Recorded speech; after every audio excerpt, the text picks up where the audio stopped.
straight to the Boscombe Down RAF base, where that aeroplane carrying 32 British and European evacuees from the Diamond Princess cruise ship is arriving after departing from Japan late last night. According to the Foreign Office, the evacuation flight also had British government and medical staff on board.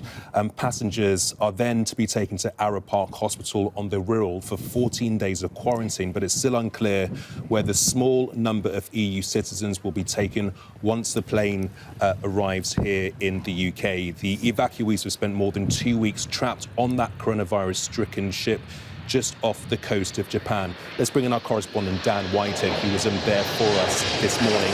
Dan. Yeah, Gamal, you can see the plane just coming into land here at Boscombe Down in Wiltshire. That plane has come all the way, obviously, from Japan, on board 32 British nationals, along with a small number of EU nationals, and it has now landed here at the Ministry of Defence Air Base.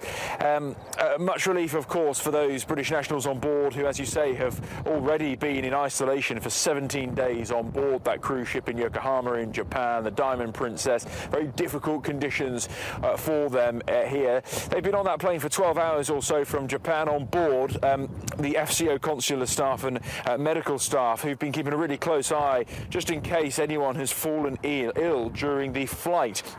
We know that they have procedures on board going back to the other evacuation flights which have come into the UK.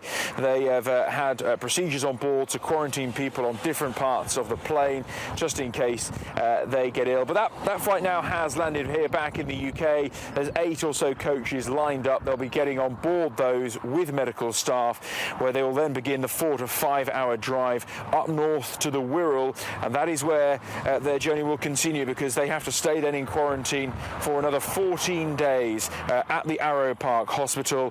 That is where they have got to stay in quarantine, with medical staff keeping a keen eye on their condition to make sure that they have not contracted COVID-19.